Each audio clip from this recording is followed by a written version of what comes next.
This is Lily. Say hi. Hi. Lily is 6 years old, and we're gonna play a game that I came up with. It's good because it incorporates all the different strokes that we have with a little story. Which is, first we have to hurry up and race down to that side, right? To get Krabby, which is a little floating crab, to rescue him because he's left his home, which is right here. Krabby lives in this boat. So we're gonna do the crawl stroke down there to get there in a hurry. Then we're gonna take Krabby and do the side stroke with one hand out of the water because you only need one hand for the side stroke. And then set Krabby up here. After he's rescued, give him Krabby CPR, and then we're gonna do the breaststroke down the other side until we see what's in the bottom of the water. We're gonna dive down and get it, and set the sunk submarines up on the side of the ledge over there. That's the game. So you ready? All right, Krabby needs your help. Let's help Krabby. Almost there. Good job. Good job. Okay. Rescue Krabby. Let's take him back. Side stroke. Can we do it with just one hand? No, other hand. Hold with the other hand. That's it. There you go. Reach far. Big reaches. That's it. That's it. You're almost there. You reach far. Reach as far as you can. Reach as far as you can. Keep Krabby up. Good job. Almost there. Almost there. He's almost got him to his boat. Good job. All right. Flip him over. Krabby CPR. That's it. All right. Now breaststroke back. Let's get those submarines that sunk. Ready? That's it. Good job. Big strokes. Good job. There you go. Make them big. That's it. Keep going. Keep going. Almost there. Okay, you ready to dive for the submarines?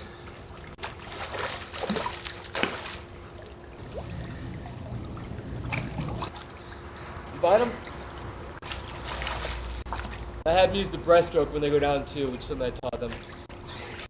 There we go. I thought that was the shark. I don't know where it happened to the shark. So that's it.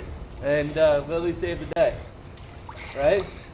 Alright, here, come here. We'll go back over to this side. What? Okay, we're not going to kick just yet. Okay. One of the things that I do with a lot of the girls that I teach is I try to give them an image to emulate, something to copy that's outside of swimming because they're not familiar with swimming yet. And a lot of girls like to be like ballerinas, they want to be dancers, or they are dancers, especially in Lily's case. So I start, when I'm trying to get them to kick probably, by having them just point their toes, right, and give me the ballerina legs, just show me how straight they can make their legs. And then I tell them they can kick, keeping their tops of the feet on the water, right? So let's just see how you do that. Yeah, like that. Just like that. And ballerina legs, I found, has always helped to keep the legs straight. A lot of kids will try to bend their knees. Okay, that's good. Good job. Well, those are my biceps. Well, once they're comfortable with having their hands on my shoulders, I usually have them move down my body a little bit. So now their hands are on top of my biceps instead of my shoulders. And can you give me the kicks again? When you fall in the water? And this will get them more and more comfortable. I'm virtually not holding on to Lily at this point. I'm more or less there for support. And you can begin to sense when they're doing it on their own. And after doing this 3 or 4 times, you can work your way down so they're just holding their hands on top of your hands. And you can go anywhere in between. You can do your forearms too if that's easy. And then eventually just take your hands away and have them come towards you like that. Good job. Go on the side right here. And show me your ballerina kicks with straight arms. Okay, you put your forehead in the water.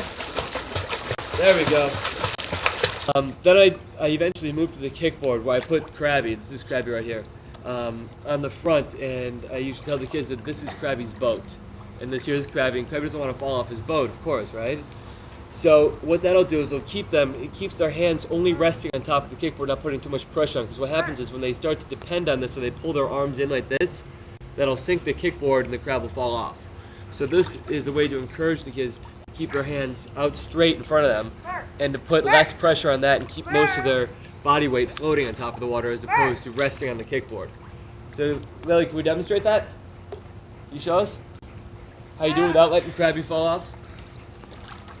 First show us with your arms, pull your arms all the way into your body and give us the kicks. See what happens like that?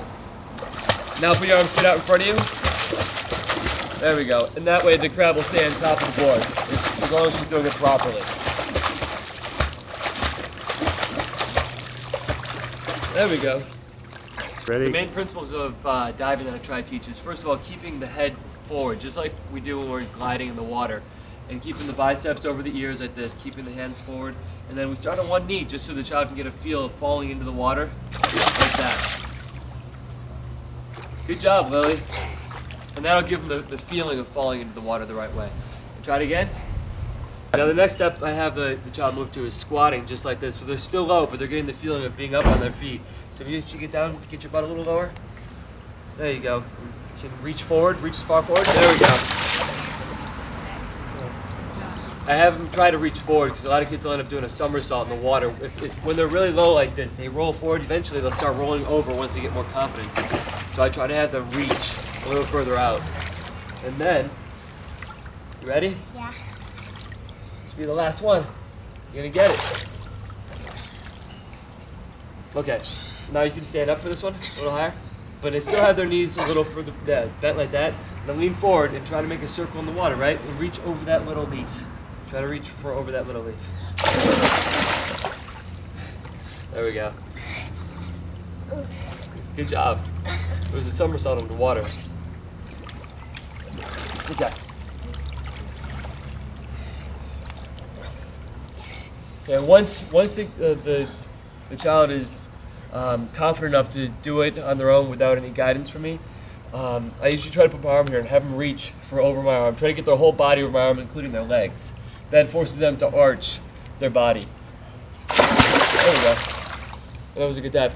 And I play games. With a lot of the guys, I tell them it's a ring of fire, and they have to dive. I'll use a hula hoop sometimes and have them dive into the hula hoop. I have a hula hoop. You do? We could have used that.